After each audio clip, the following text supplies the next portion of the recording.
So let me welcome all of you to Chat with Matt.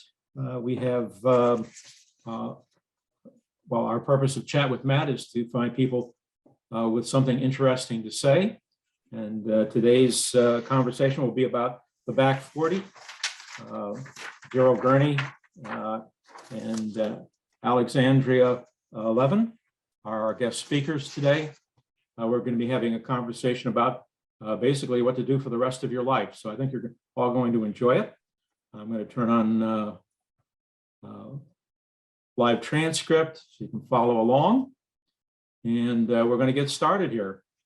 So as is our practice, Darrell, why don't you and Alexandria give us your typical 90-second announcement.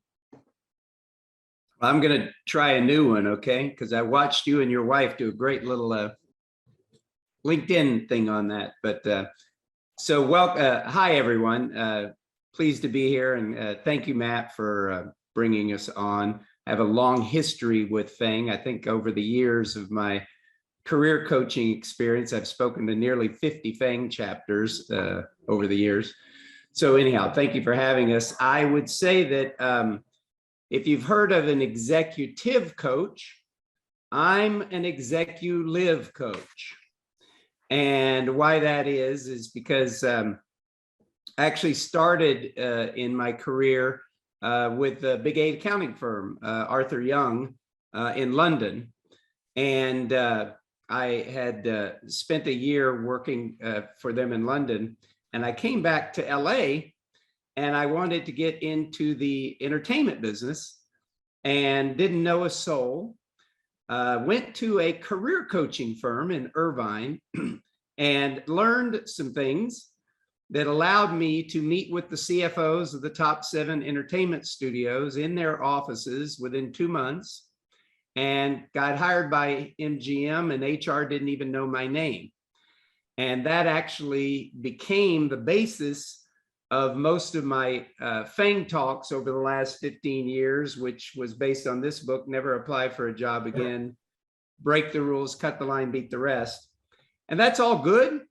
And then Executive Coach came about when at 40, I was in the middle of a $500,000 custody suit. And my parents were in town lending me money. And I was probably as broken and broke as I could be. And in the midst of that feeling like the biggest loser on the planet, I had a download that basically said, well, what if you're exactly where you're supposed to be? What if everything is perfect and the first half of life is just R&D, research and development for who you came here to be and what you came here to do? And that was the birth of the Back 40, which just came out last week. It's been 20 years in development because there was a lot more R&D to do. But yeah, I think I told you the little story that the FENG has been an overnight success, 25 years in the making. Exactly. So that's a little bit about me. Why don't you go, baby? Alexandra? Sure. Thank you, Matt. I'm Alexandra, and I am Darrell's partner in bringing out the Back 40 as a movement and philosophy and programs. And I'm also an organizational development and talent leader. I work in corporate. I have been for about 25 years. And I'm a professional executive coach as well. All right, well, Darrell, why don't we get started here? And why don't you give us a little background on the book? The book mentions 7 essential embraces, but whatever you want to start, Sure. What is the core of the Back 40? It would be a good idea if you told us what the title meant. Sure. Well, I'll go back to that low place when I said that I had that download, because what the download actually said was, as I said, what if everything has been perfect? What if your first half of life is simply R&D, research and development for who you actually came here to be and what you actually came here to do? What if your big game is ahead? And I know we'll have a lot to talk about, Matt, both career-wise and life-wise, Sure. about that second half and what's really possible versus kind of what society or even what the corporations and everything say are possible, career-wise. But the idea of the back 40, and I actually, when I had that moment, I'll be honest, I was in tears because I was in a low spot. And the idea that everything was perfect shocked me because, like I said, I was going through a career change. I was becoming a career coach. I'd been an executive recruiter for 15 years. I was in debt. I was, it was a hard time. So when that idea hit me, it picked me up to think, oh, okay, maybe everything is the way it is supposed to be. And then I got another download that said 7 essential embraces. And I said, well, what are those? And real quickly, it came to me: your past, your present, your gifts, your values, your initiation, which is what some people call midlife crisis. We like to call it midlife opportunity. Your purpose and a presence, meaning not in a religious sense, but just a sense that maybe there's something beyond us that can be up as a wind beneath our wings as we get on track with what we're here to do. To answer your question about the title, I don't know how many people here were into Dallas in the 80s, but I grew up in Southeast Texas. And so Dallas was a show you watched every week. And they referred to this patch of land, this uncultivated patch of land behind the ranch called the back 40. So it's a double entendre. So what we're basically saying is just like you've got that big uncultivated patch of land behind the ranch with infinite growth potential, we're saying that the second half of life, whether you start that second half at 30, 40, 50, 60, 70, there's this whole uncultivated patch of years that has infinite growth potential.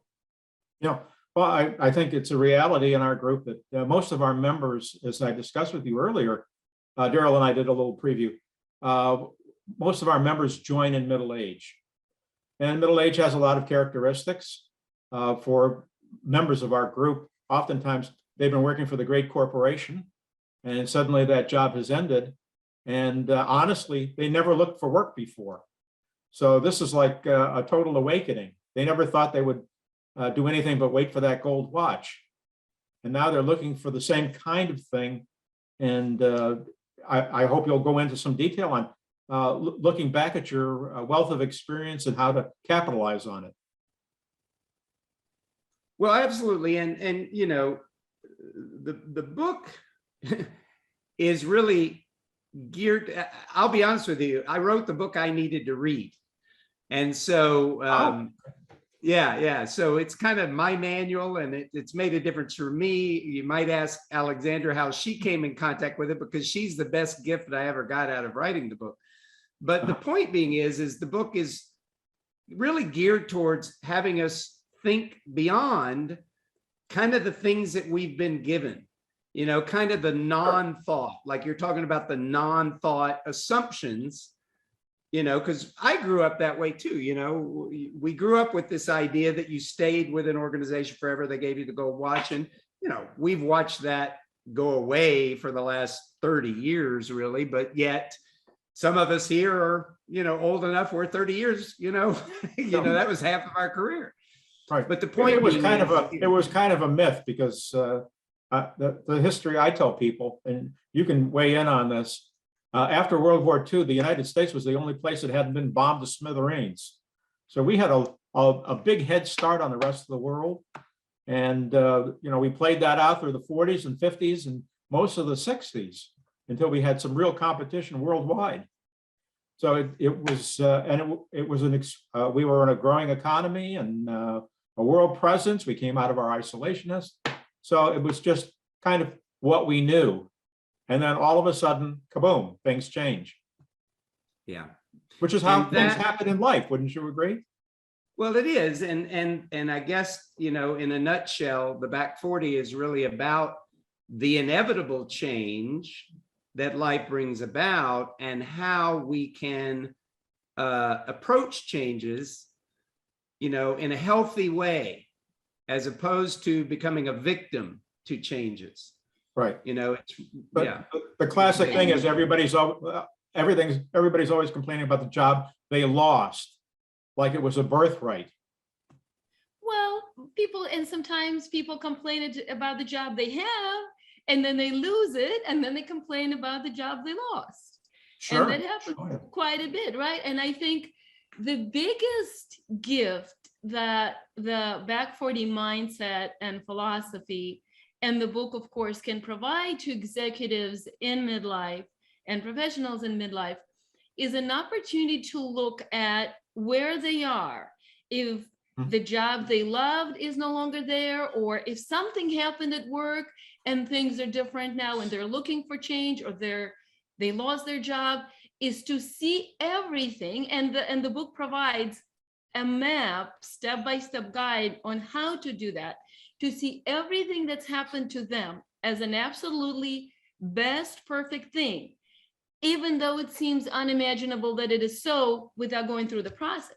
And you see it as a blessing, you see it as the best thing, and you see openings for what you can do and the possibilities of what can be in the future that's infinitely better that you haven't seen before. And that's a gift to everybody in midlife. We're in midlife, and I have a corporate career, so I can totally relate how that is absolutely just an amazing opportunity to reframe and be empowered, no matter what the situation. Yeah, I was teasing Darrell earlier that one of the things everybody's always talking about in the box thinking, or excuse me, out of the box thinking. I specialize in the box thinking, which is exactly what you're talking about, looking backwards over your entire life and how it's prepared you for what's going to come next. And I think for most of us in my age group, I'm the leading edge of the baby boomers. I'm in my 70s now. And again, I was talking to Darrell about this earlier. I finally figured out how the world works. Why would I retire? This is the time to capitalize on all the things I've learned over my life and use them for some benefit. And that's a real tweak for me. I even talk about it in the introduction to the book, that look, there's nothing wrong with retirement if that's what you've really wanted and you want the Mai Tais on the beach and the golf. My experience as a career and executive coach, for 30 years, however, is that when someone pulls themselves away from the card table, all of a sudden their cards don't necessarily always work as well as when they had something they were playing for. And I mentioned this to you earlier, Matt, that retire, the word retire comes from the French roots to draw back. And I don't care if it's leaving corporate and doing something else, building a nonprofit, writing a book, summiting the 7 top, peaks in the world. But I think having something to play forward with versus to draw back is the game to play. And it absolutely prolongs is. life and health. Yeah, a friend of mine and I related this story to Darrell earlier. He's 65, and what he told me, he knows I'm in my 70s, and we were having a conversation. He said, everybody I know who's retired really loses their edge. And that's what happens when you pull back. You have all these things you've been doing. Those stolen afternoons of golfing are not the same when you could do it any day. Well, Matt, I think the whole, and again, I don't want to offend anybody if that's the game that's okay, they're please. playing for. Offend everybody. It's good. I think we were sold a bill of goods about retirement. And by the way, if you go research retirement, that wasn't even that only came about in the early part of the 20th century. That whole idea of retirement started building up after the 20s, But the point being is, we're told, and you watch the ads on TV and you go to work if you're a little bit older, and you see that what society tells us is what I call a down and out model. They say that after 40, 50, or 60, they even call, we call it over the hill, that after 40, 50, or 60, your creativity, your ingenuity, your best contributions, your best hot sex, all of that is behind you. And we say that that's BS. That's a belief system. And what if this down and out model that we've been sold as a bill of goods is not true? What if we can really start changing our paradigm to what I call an up and out model, which means that everything that's ever occurred, even the crummy, yucky stuff that's occurred, has simply been to build us to become more of who we're here to actually be and what we're here to actually do? What if it's an up and out model versus a down and out model? No, I absolutely agree. Most of our members, as I mentioned to you, are and as you know from coming to our meetings, are in their 40s and 50s. And I would argue this is the time in their life when they know an awful lot and can apply it in new and exciting ways. I have a search practice, and I have people out on interim assignments, and every 2-week assignment lasts at least 6 months, because most people in the world don't actually know how to do anything. So if you do, there's a lot of work out there and a lot of opportunities for you to play your skills. But I Yeah, think would you dig a little deeper into this whole idea that people don't really look into what they've done and how they can use it to spring themselves forward? I think that's your point, isn't it? well, yeah, there's a lot of points, actually. I mean, this is Okay. a pretty hefty midlife makeover manual, Oh, but okay. specifically in embrace number 3, you remember I mentioned the first embrace is your past and your present. And what those are about, I'll just say a little bit as we get to number 3, is that to the degree that you are a victim to anything that's happened in your past, if you got this fired, or you had this disgrace happen, because of SEC reporting, or, something, horrible happened, a lot of times we can be taken down and stay in victim mode versus look to see, as Alexandra said, what are the blessings? What are the blessings, and why might that having happened been the perfect thing to propel us to our next best yet, self, okay? And that goes for the present too. But embrace number 3 is about your gifts. And, there's a lot of people here that, studied finance, studying accounting, went through the process, of their CPA and all of this. Well, there's certain, standard ways that we've gone. And yet I will say that some of our best learning and some of our best skills and talents that we have came from the school of hard knocks or from the school of life. And I think to the degree, because we're very different now than we were 20 years ago, 30 years ago, just, our values are very different. What interests us is very different. Yeah. And so to the degree that we do a current day inventory, and that's pretty much what embraces 3 and 4 are about, is what's your current day inventory of gifts and talents, and what's your current day inventory of values, what matters most now. I think, and this is from experience, we've hosted some courses and we've gotten feedback from people see that there's so much under the surface of what they thought they were supposed to be, or they got locked into some particular title or some particular, some particular path, which is really on railroad tracks, just, no ability to get off of it. And here's another thing too. We all talk about unexamined life. This is an opportunity to actually examine your life and what's happened until now, and recontextualize it. And people in midlife and after, I think, have significantly greater capacity to experience joy. Because when younger people are just not quite there yet, there's kids and this is striving and everything there is to accomplish to make it. And at some point you realize, or you begin realizing, that you want to experience the joy in life, and we have the capacity for it. And what often stops us is all the things that have happened to us in the past that keeps us in victim mode, or keeps us feeling like we can't, or like we're stuck, or there's not, all that is not possible for us. Yeah, no, you're absolutely right. Most of the people that I talk to when they first join go into lengthy explanations about why they lost their last job. And I usually stop them mid-sentence and say, it doesn't matter. We live in a no-fault world. Jobs disappear for good reasons and no reason at all. And as long as you didn't get caught with your hand in the till, it's okay.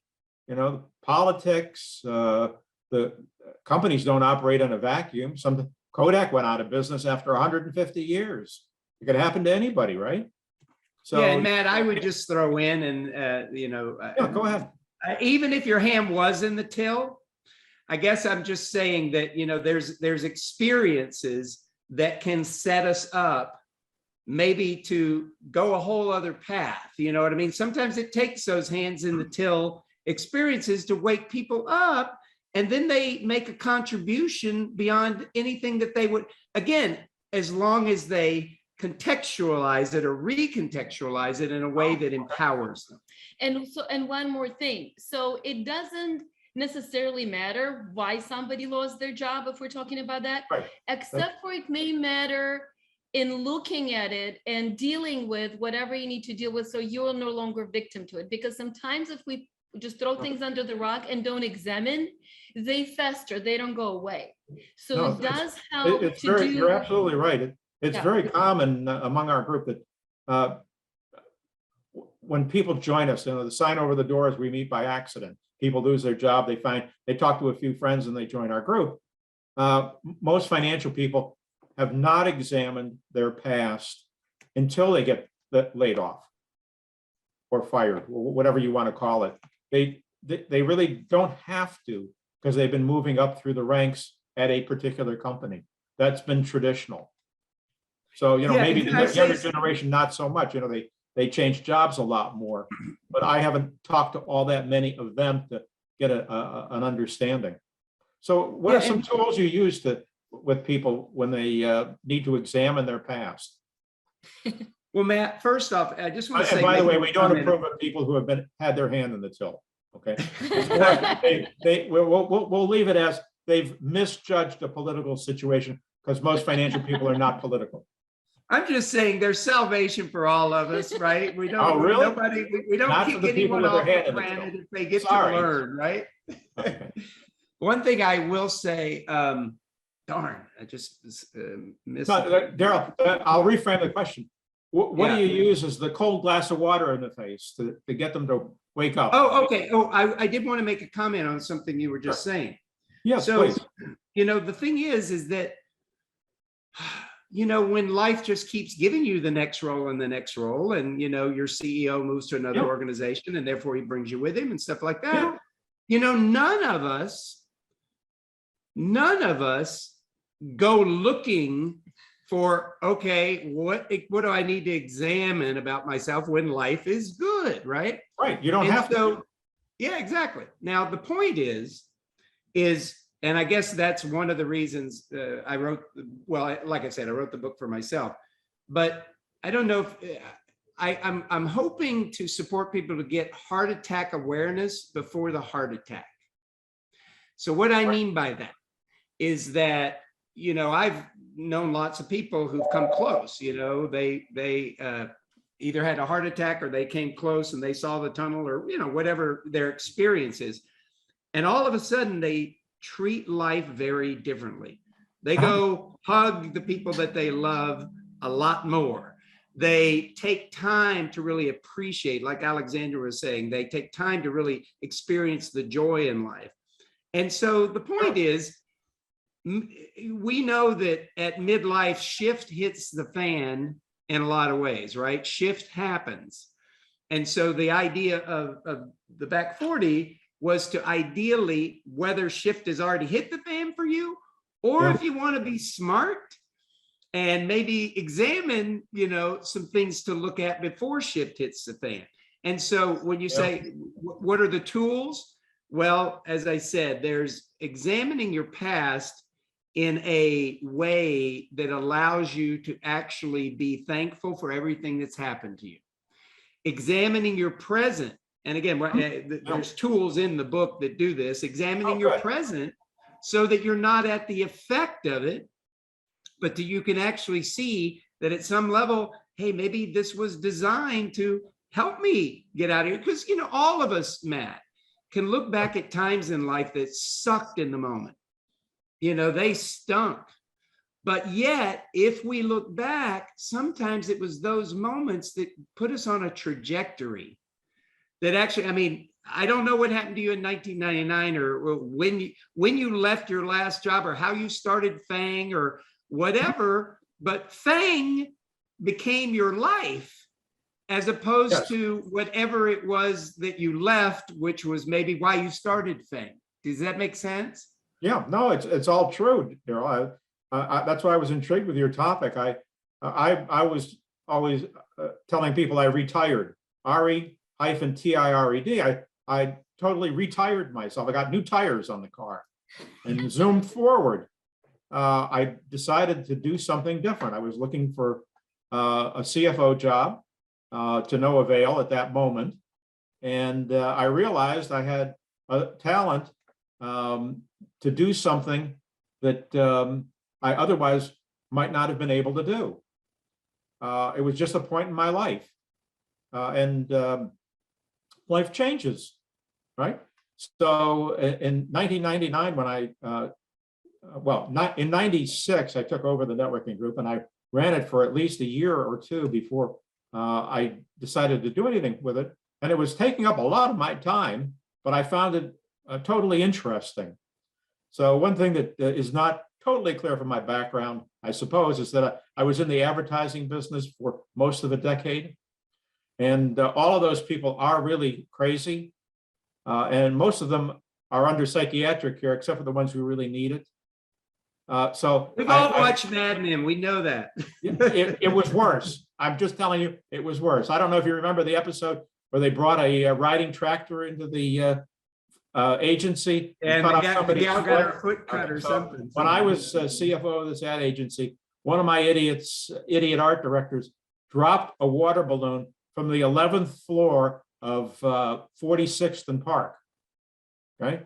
Could have killed somebody. A little high on marijuana. Police came up. Oh, I don't know who did it. And I was the only officer on the premises that day. This is all I need. So, I've developed a very high tolerance for diverse personalities. That's what I learned, right? And I learned I could, talk people through problems. Because we had any agency, it's really a runaway train. There were a lot of problems, and a lot of psychos, and a lot of politics, and I learned how to manage it. So it was very helpful to me, and kind of set me up for what I do now. Right? I have to help people, and that's really what I do. That was one of the realizations, was that I had learned how to help people achieve whatever it is they needed to achieve. I did what I do best, and I got them focused on what they do best. Well, see, that is the key then. So you asked, what are the tools? So especially in embrace number 3, your gifts, it really gives some in-depth questions and introspection to look beyond your training and to look beyond, your title and your CPA and all that, to really dig in to see what are the experiences in your life that gave you talents and skills, and it even wakes you up to interests that came about from your experiences. And what I say is that those are gifts. When people have experiences and when they have certain interests that come out of those experiences that they've had, that is something to utilize. That's something to and so especially like when you're talking about your members who, once they got to the top and the company got bought or merged, they're out of a role. I'm just saying those are the good questions to start to look to see what's the next path. What are some directions they can begin to explore? And I'll just say this one other thing. One of the things that's really critical in the second half of life is to stay curious and take risks, because society tells us that as we get older, we're supposed to be wise and, have more wisdom. But you know what? That wisdom can become one's prison because they're basing everything on their past and what they've decided about things. And even when it comes to life, women are this way, men are this way. So jobs are this way, jobs are bosses this way, corporations are this way, all that. So one of the things we really encourage, and some other tools in there, is how to stay open and curious even as you get older. Because if you look at 20-year-olds who are creating the new apps and the multi-million-dollar, things, they're playing. They're not worried about failing. They're just playing. They're exploring, experimenting. And I think one of the things we need to do as we, go up and out is to keep that curiosity and willingness to take risks versus being afraid that we're going to fall on our face and look stupid. Yeah. And I think what's people when they reach middle age, they don't, all they know is their past. And they're not really thinking about their future and what the future is really going to look like. An example would be aging parents, kids actually leaving for college. You have them in the house and then all of a sudden they fly away. Those are things that you don't really think about. 7 years ago, my wife and I doubled our house, and we had our son and his wife and family move in with us. And, they were little then, and I never imagined them being as big as we are. It never crossed my mind. And now the oldest is going off to college in the fall, and he was playing football his whole high school time. I never played football. These are things that I just never imagined. They were just little kids when they came here. So, but in life, I think people, Alexandra can expand on this. You have to think where you are now and what the future is going to look like. Yeah, and I think it's particularly important at our midlife, and especially we're given an opportunity of a change, not to keep doing the same things we've done before. Okay, this job is no longer here, and let me find the next VP of finance job. Let me find the next CFO job. What's the next similar thing that I'm going to do?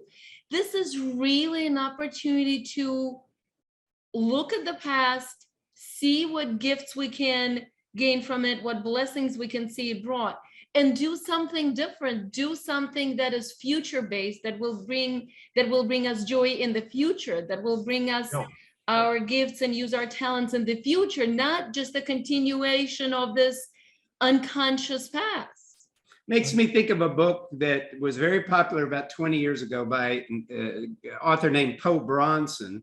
And the book was, What Do I Want to Do with My Life? And he went around and interviewed people, and he interviewed professionals like doctors who finally got to the point where it was kind of like, okay, there's got to be something else more meaningful that calls to me. And they, decided to create a nonprofit to support, folks in Africa, or a lawyer who decided to create a bed and breakfast, So in other words, to the degree that we can allow ourselves, and sometimes us in the financial world and in engineering world, and I'm not generalizing, but sometimes, we're used to things adding up and, fitting. To the degree that we can loosen that up and really allow ourselves to entertain and inquire into new ideas, it just can open up new pathways that can really create a second half, best half of life. Yeah. And do you talk to people about blocking off the future? And because all of us can work. I'm 75 now. So all of us can work till 80, 85, and even older if we want to at something. But you have to kind of block it off into time frames. There are things one of our friends is an orthopedic surgeon, and he's now in his 80s. And he can't get any insurance to operate. I suppose he still could, but no one would insure him for it. So he can't do what he's been trained to do and what he really knows to do.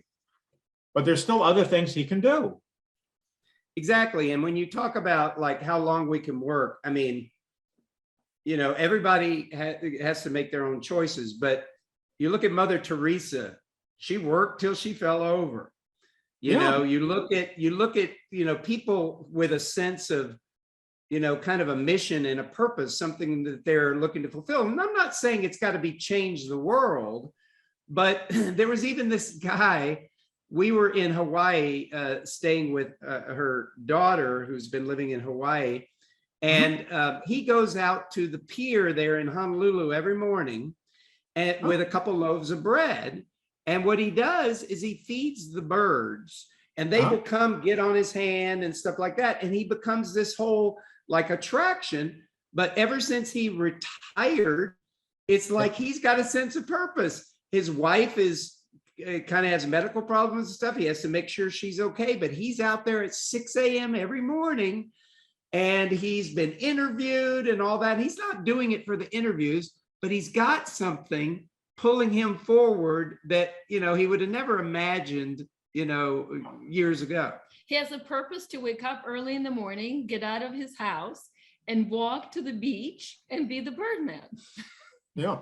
So I just wanted to say here, the chat box is open for those of you who have things you would like to have our two guests speak about. My wife Peggy is on the call now, and she'll be monitoring the chat box. So please participate, and we'll try to answer your questions. So the goal for the next piece of time for most people is finding something to do. And perhaps you'd like to comment. I find people don't actually know who they are. One of the things that the great corporation had me do many years ago was Myers-Briggs. And the answer back out of that was that if you really understand who you are, it doesn't matter who you are. It's only important that you understand who you are. And I don't think most people actually understand who they are. Has that been your experience? I agree. You want to say something about that? Yeah. I think Myers-Briggs, and I'm very familiar and I've used Myers-Briggs for decades, is a little bit misunderstood and a lot misused. And oftentimes it is used to put people in one of the 16 boxes, and this is how you are. And then we relate to you as these 4 letters in a box, rather than using it as a guide for understanding and communications and knowing how people perceive the world, which are 2 entirely different things. And I absolutely agree. Most of us, no matter what age, don't know who we are. And the process of, and until midlife oftentimes, or unless something happens when you're younger, we're not inclined, and we don't have, nothing happens that has us do it.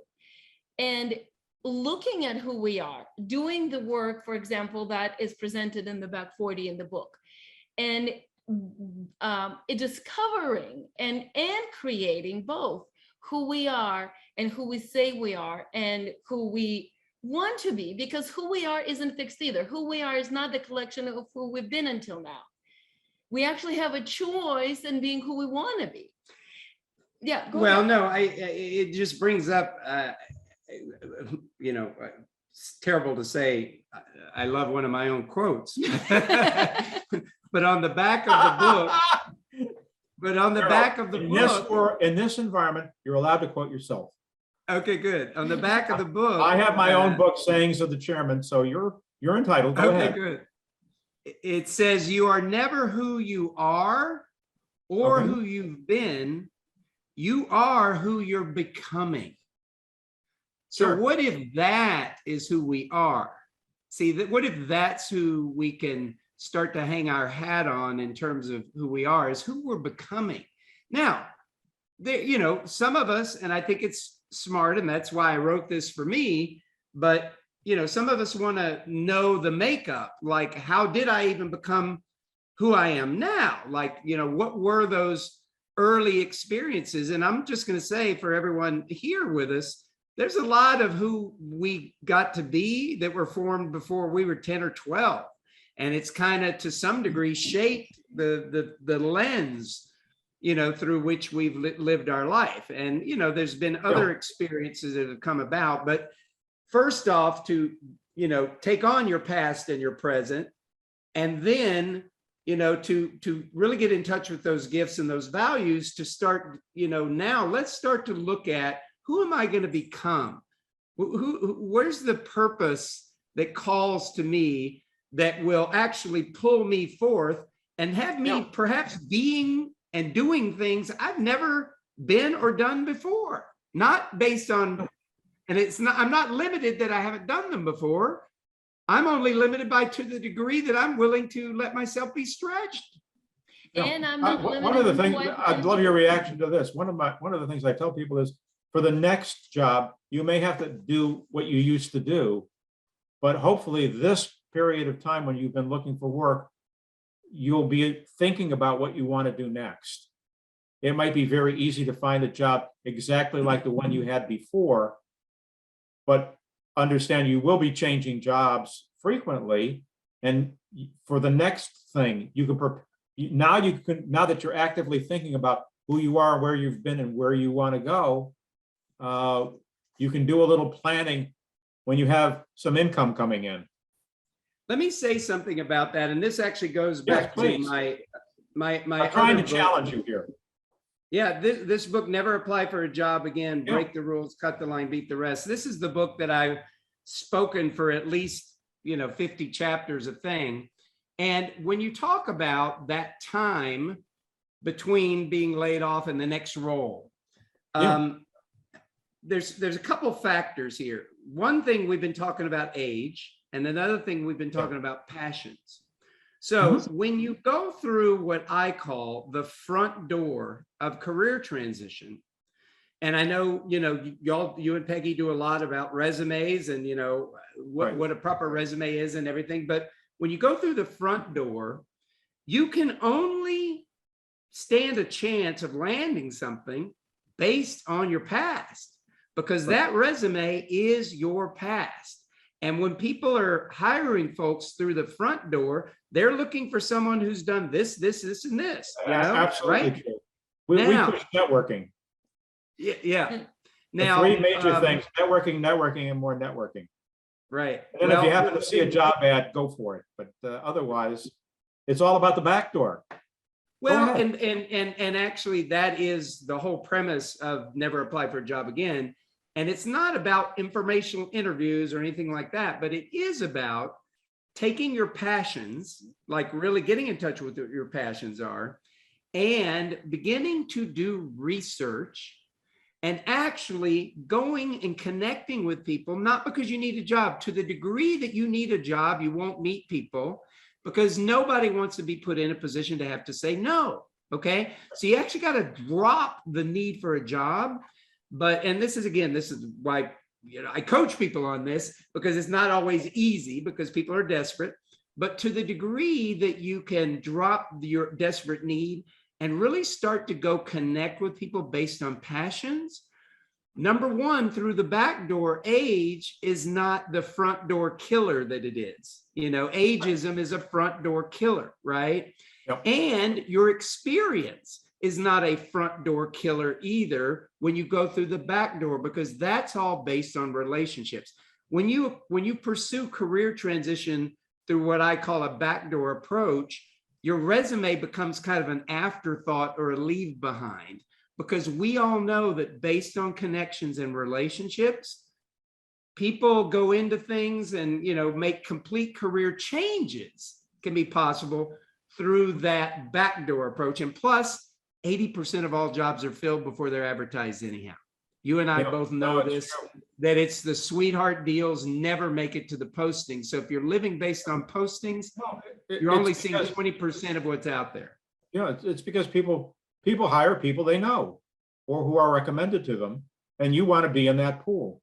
You want to network your way into somebody who understands what you do, because calling up people and asking if they know about open jobs is a dead end.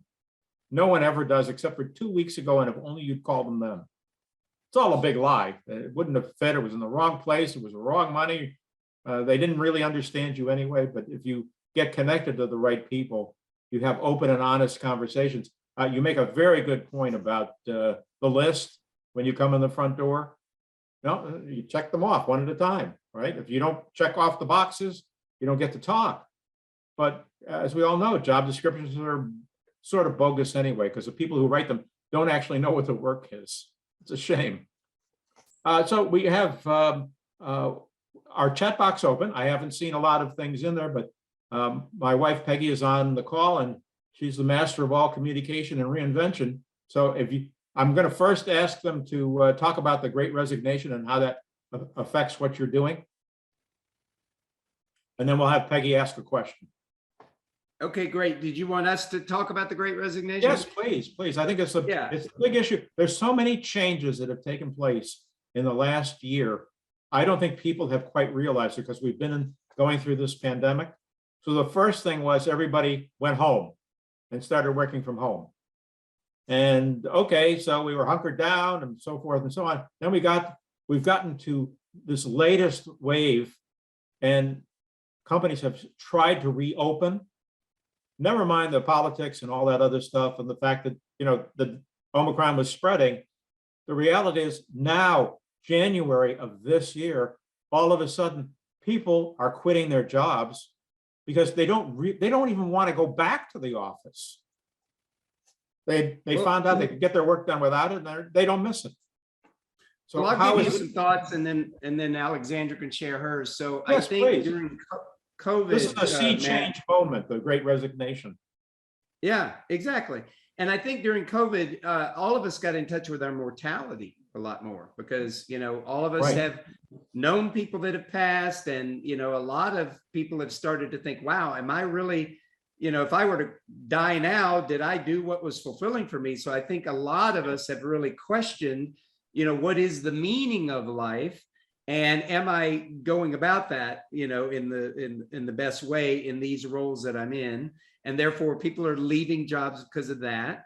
A lot of people actually made money, and they made so much money during COVID that they were able to retire early. Okay. And so some people have pulled out because of the fact that they don't need to. And of course, a lot of people have pulled out simply because kids need to be taken care of at home, and there's a whole lot of, there's a lot going on.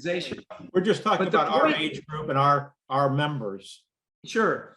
Well, I would even say people our age group who had kids, grandkids that were living with them like you did, that may have affected some. But I think Midwest Book Review actually called the Back 40 a perfectly timed tool for the reevaluation brought on by the Great Resignation. So I think what's going on right now is there's a whole lot of reevaluation. Am I on track to one day be able to say I had a meaningful life? Number two, if I am kind of sitting a lot pretty now and I can pull out of the workforce earlier than I thought I would, what am I going to do now? Because, I spoke with one of the leading gerontologists in the country, and he said, people plan for years about their retirement money-wise, and they got that set aside. But once they stop working, they have no plan for what are they going to do meaningful, with their life. Right, to be relevant. So regardless of whether it's changes to get into cultures that are more amenable to lifestyle, because culture is a big thing. I just wrote a 4-part series on LinkedIn about the culture wars that, companies are going to be facing now around the cultures that they have that allow for the fact that we're not going back to the office, So that's going to be huge. Yeah. Babe, why don't you say your thoughts on that? Sure. So there are two aspects, right, of the Great Resignation. One is for people.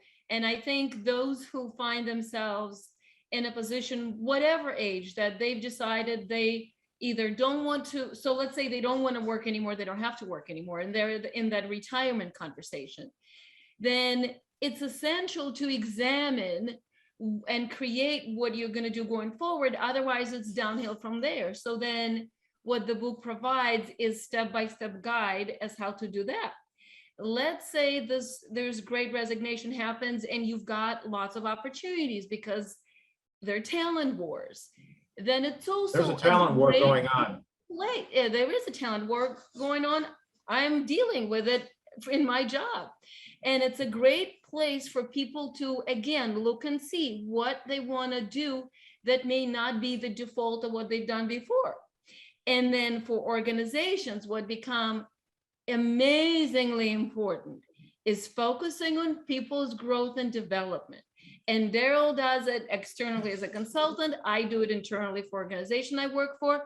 And that's career development plans. It's talking to our high performance individually, not creating some off-the-shelf thing that's one size fit all for everybody, but talking to our high performers, designing, working with them, designing plans for them, for what they want for their careers, because that is an important factor that is going to keep them where they are versus going where the grass seems to be greener. You want to hear something interesting? A career transition client of mine from 13 years ago, who's now at a very high level in Citrix. I actually wrote, this is included in my 4-part series, but he brought me in to do a career plan for one of his top people. He's going to start doing this with all of his top people. This is the same kind of information and empowerment that I provided him 13 years ago, which allowed him to really take control of his career and thought leadership and all of that. He's providing that for his own staff. Now, some people might go, well, that's crazy because he's empowering them to go find something else. But see, that's the kind of culture and the kind of relationships to management that can actually keep talent where they are. Now, if you empower them, you have to give them the opportunities to express their brand and all of that within the organization. But I just think, you know, the talent wars will be won by a new relationship between management and talent, where there's trust and where, you know, you empower them. What was that little meme that we saw? Oh, yeah. So the CFO asks the CEO, what happens if we train people and they leave us? And the CEO asks, what happens if we don't train them and they stay? I think that's really the point. People, they retire, but they don't bother to tell anybody. Right? And if you empower them to take control over their lives, maybe they'll do something really big for the company. Because the company is kind of who they are. And if you kind of get their wheels moving again, maybe they do something really big for the company.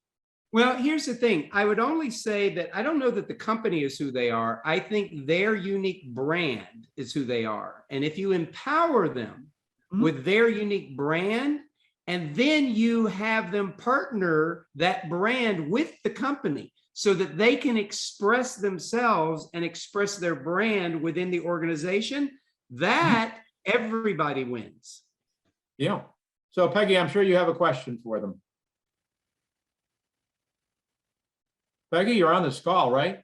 Yes, I'm on this call. I know you never lack for a question. No, well, it's not that I'm first of all, I'm sorry, I had another meeting, so No, please just ask your question. I don't have a question. I think what you're saying, I agree. This I is was a first. writing things in the chat box. I really agree with what you're saying. And I really agree that people have to feel relevant. I think that, you know, maybe you talked about it, how helping people let go of that idea of, well, you know, I earned the right to now retire.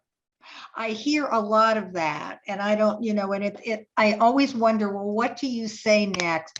What do you mean you earn the right to retire? You retire meaning that you earn the right, you don't have to work for money anymore? Hey, that's great. But does that mean that you can just get up every morning and sit and do nothing?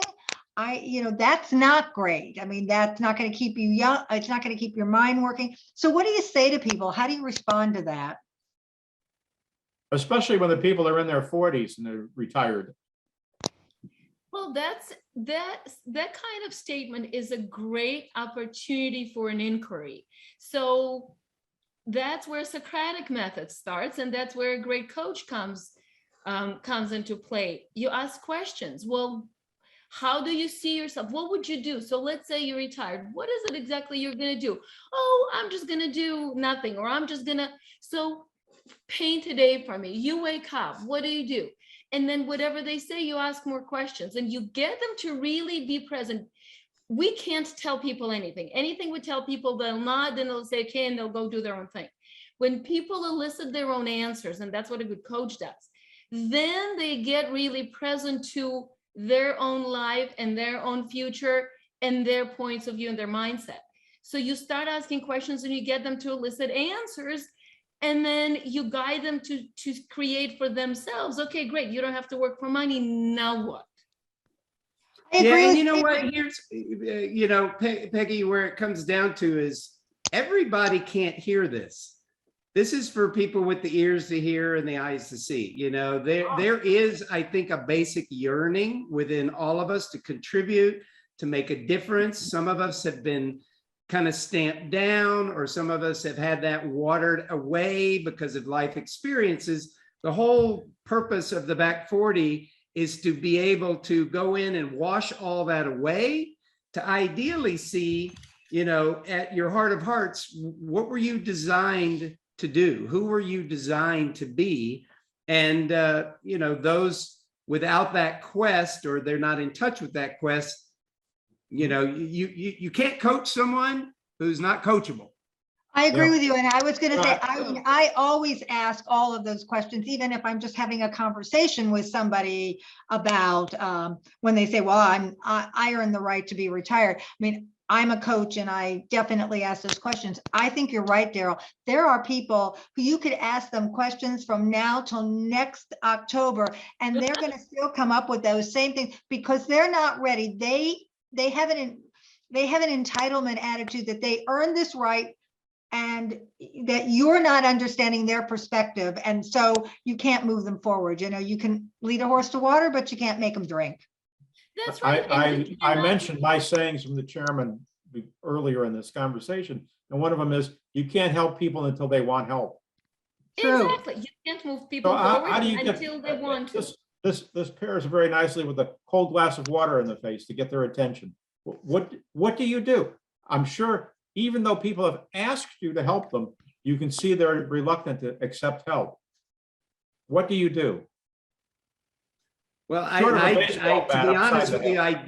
I don't do, Matt. Again, it's like, like you just said, it's like if there's no opening for contribution, it's kind of wasted effort. I mean, you can pray for them, but it's. Well, seriously, the only way you can impact or support anybody to be impacted is if they want to. There's no way, we cannot motivate somebody to do anything unless they're interested in being motivated. Then you can support their motivation. But we really can't do anything for others unless they're doing it themselves. And a good coach Good. is never going to be pouring stuff out on someone. A good coach is going to be bringing forth what's within that person. And so, there's nothing put on them. It's just if they're interested in something beyond what they currently see or beyond what they currently perceive as possible, a good coach can bring that forth out of them. I Things agree. they And didn't know were inside of them. I think that what I always We try need to wrap up because I've already told I people try over the to time. get people to have what I like to think of as those aha moments. You make that, they have to come to that conclusion, and you can ask all the questions, but until they have that aha moment, you're still not going to they're not going to move forward. So last words. I've run over because we started late. Peggy doesn't know that. But last words of wisdom, Darrell and Alexander. You can Well, first off, whatever you want. I think you had shared that we can just show people if they would Absolutely. like some more of what we're talking about here. We launched the book last Wednesday, and we put together some really great, inspiring interviews from difference makers. You see Marshall Goldsmith there. He's the #1 executive coach in the world, and he's just one of many interviews that are available. So if you go to back40freedom.com/book, all you do is put in your email address. You can access all of those interviews. If someone would like a complimentary 20-minute, I call it a play game huddle. So we're not about work in the second half, we're about play. So it's really about building the big game forward. And so if someone would like, that site will probably be live within the next hour or two. But if someone does that QR code, I'm happy to provide a 20-minute play game huddle. It does give an opportunity to purchase the book on Amazon there. And then also at the bottom at theback40.com free, you can grab top 10 tips for a radical second half. So there's just, they say the power of three. You give people three choices, three ties, they'll pick one, right? So there's the power of three. Okay, so we're gonna, as you know, we've recorded the meeting, and we'll be, we can add to it, to the write-up, to get them to look at this recording. Anything you want, links to your book, for example. We didn't have a lot of people on this call, so we'll make sure other people, when they see the video, will have the benefit of going to your website, which is now coming up. Alexandra, did you have something to add in close? I really encourage anybody who's got value out of this conversation and who's interested in this idea of who we are and what we do and what we can create for ourselves in our second half to get the book. Well, and what I would just say this is that, I said I wrote the book for me. What we're looking to build, Matt, is a community where we're all supporting each other to play our big games ahead. We need support just as much as anyone else. And to the degree, we were leading a talk for the Wharton alumni for Southern California a couple of years ago. One of the guys in the crowd said, yeah, the 20-year-olds, they have everybody cheering them. You go do it, you go do it, you can do it. But the 50-year-olds and the 60-year-olds don't necessarily have that crowd. We want to create a crowd and a community where we're all cheering each other to fall on our face, try something new, get curious, play bigger. That's my final word, is let's all play big in the back 40. Okay, thank you. I don't know, Alexander, did you have anything else you wanted to add? Darrell seems to monopolize the time. I think what Darrell said is perfect. That's really Great. the message of the back 40. Okay, so I'm gonna remove your spotlight if you don't mind, and we're gonna close. So I just want to thank all of you for joining me on Chat with Matt. I have another speaker lined up soon, and I think you'll enjoy that one as well. This recording will be available on our website. So if you enjoyed the conversation, you can tell your friends about it, and we'll get it up on our website as soon as we can. So thank you again for joining me on Chat with Matt, and everybody out there, just stay well. Take care.